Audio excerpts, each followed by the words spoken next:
Don't do that, you prick. What are you doing? You're such a prick. Okay? No, you deliberately push that to try and push me over. Don't make it look like you didn't do anything. It's all on camera. No, was it hell? Was it hell? I have had a complaint from a member of police staff.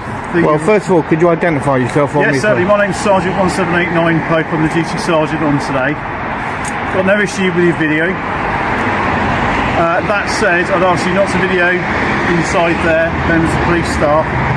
If your actions cause alarm, harassment, distress to them, you may commit an offence.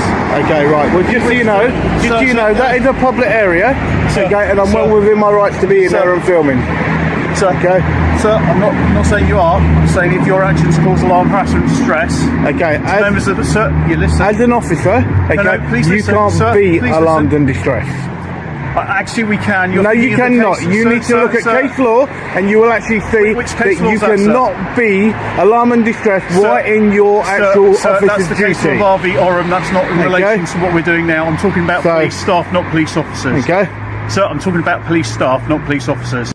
Welcome to Rate the Audits, where we expose misconduct, review police encounters, defend rights, and demand accountability. Today's feature comes from Auditor Applaud.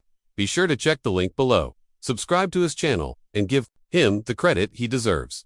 In this episode, titled Order to Applaud, our auditor is peacefully filming outside a police station when a sergeant storms out, furious and determined to drive him away. With no law on his side, the officer relies on false claims and intimidation, but Applaud stands firm, armed with knowledge of his rights. The pressure builds until the sergeant snaps, rushing back inside and recklessly slamming the door into Applaud in action that sparks a major lawsuit. Instead of retreating, Applaud pushes forward, determined to hold the department accountable. Let's analyze the encounter and rate the audit. I don't want, if the members of staff cause alarm, harassment, and distress, I'm telling you now that may be an offence. I'm allowed to film anything I can see from public. I'm not saying that you okay? So if I film them, if I film them and I'm in public, okay, then I'm doing nothing unlawful. Nothing.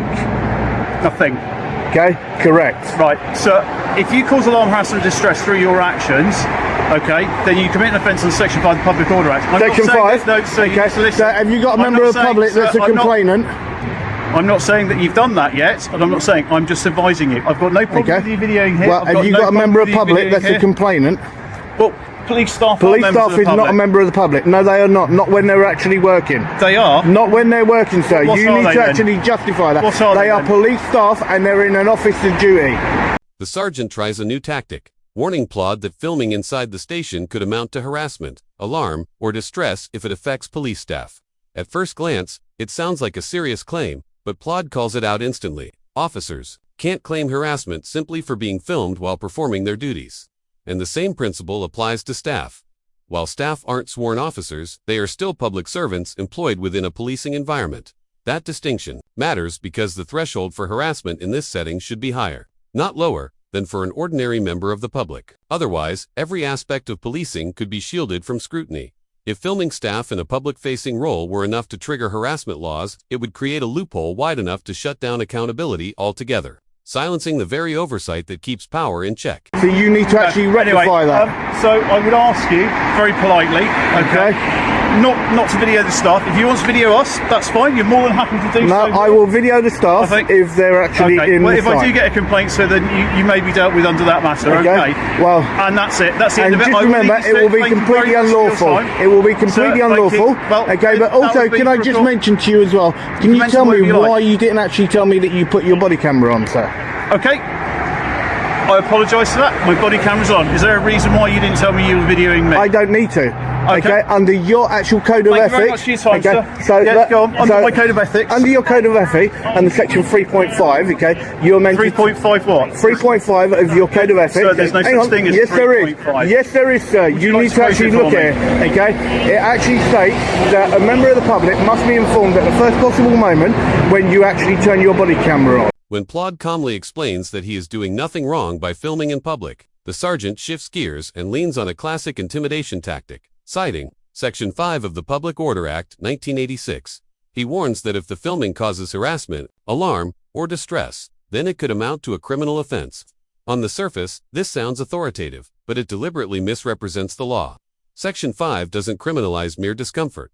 It requires threatening, abusive, or disorderly behavior. A camera quietly pointed through a doorway simply doesn't meet that threshold. What the sergeant is really doing is attempting to dress up annoyance as illegality. Courts have been clear for years. Irritation, unease, or embarrassment are not enough. There has to be conduct that crosses the line into abusive or disorderly. If the sergeant's reading were correct, every journalist, photographer, or tourist could be arrested simply for using a camera in public. You had ample opportunity in which to actually tell me. Can you wait? Okay, Stop and talking you did for a not. second. No, and let please me don't explain. talk to me that way. What I'm going to do is I'm going to Do give you not a talk card. to me in that Sir, manner. I'm going to give you a card with my details on so you can make a complaint that I didn't inform Don't you worry, I will be. that I had my body one video I will be. Don't worry about that. I didn't.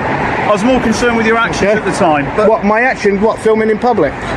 Well, no, what you're trying to Filming do... in public, No, sir. what you're trying to do is just bait police officers No, and other people... that's a presumption, okay? What you Well, got to remember, a presumption, not, okay, but- that's your own personal presumption, sir. I'll give you my details.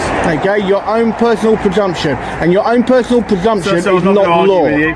I'm just advising you. Okay, But if you yeah, watch the but video in your public, you're presumption more is than not welcome. law. No, it's not. Okay, so just I never remember said that. it was.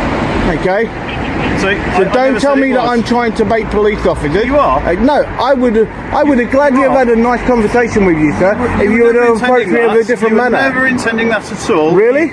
You're doing this specifically no, because sir, you you're want making someone to interact another with you. presumption again. I've come out to speak How have to you made it because as a I've had sergeant? complaint. How have you made it as a sergeant when There you you go. make so many presumptions? Okay, you've made 3 different presumptions.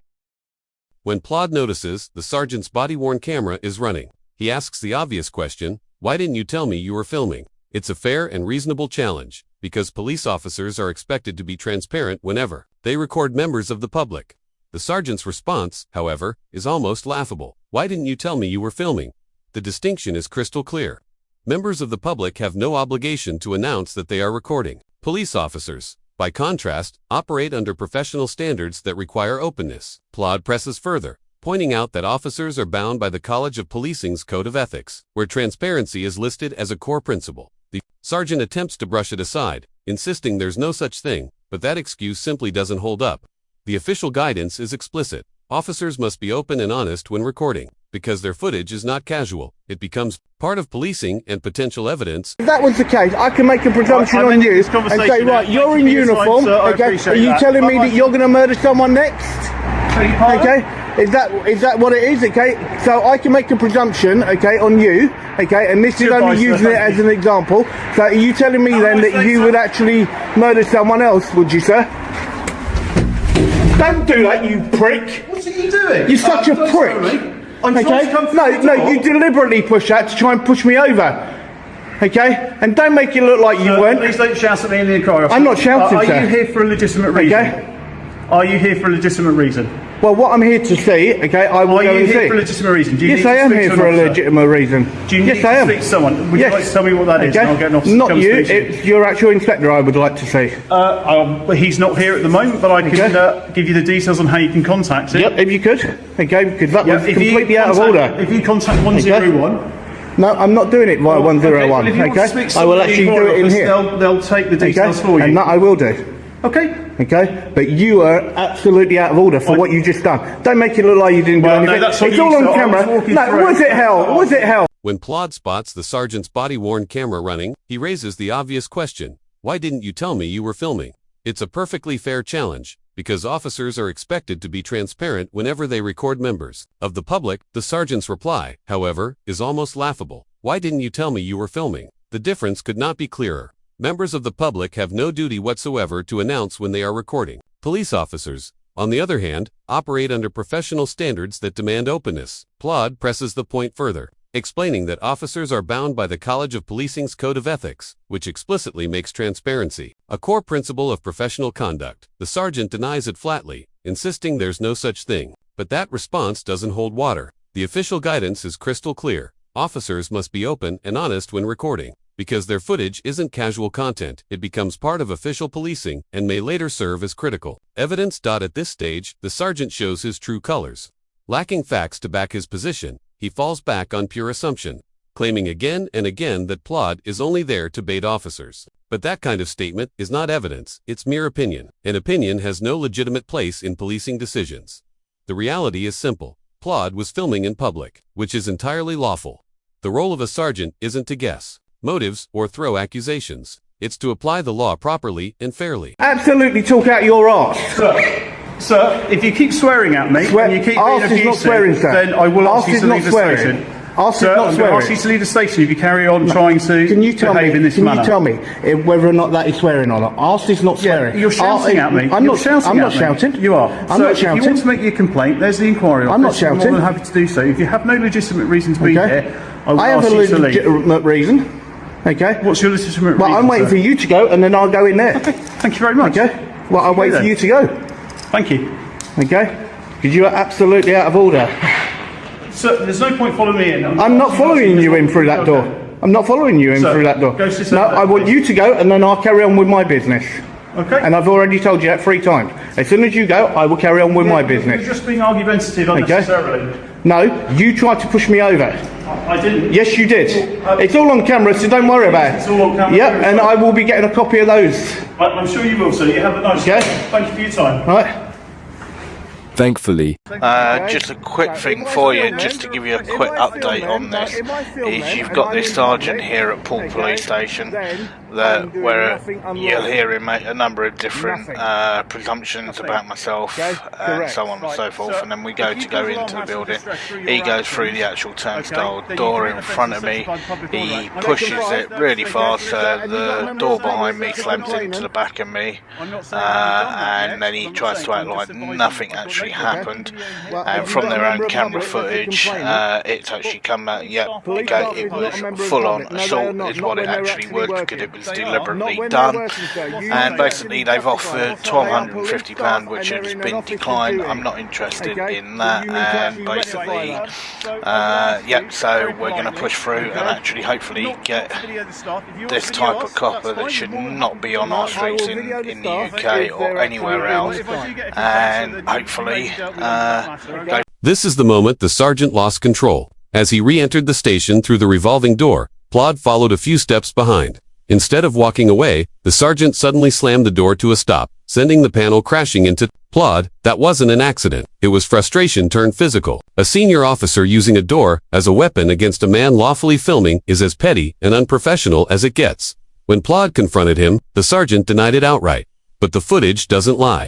Anyone watching can see it wasn't clumsy timing. It was deliberate, a spiteful move meant to intimidate.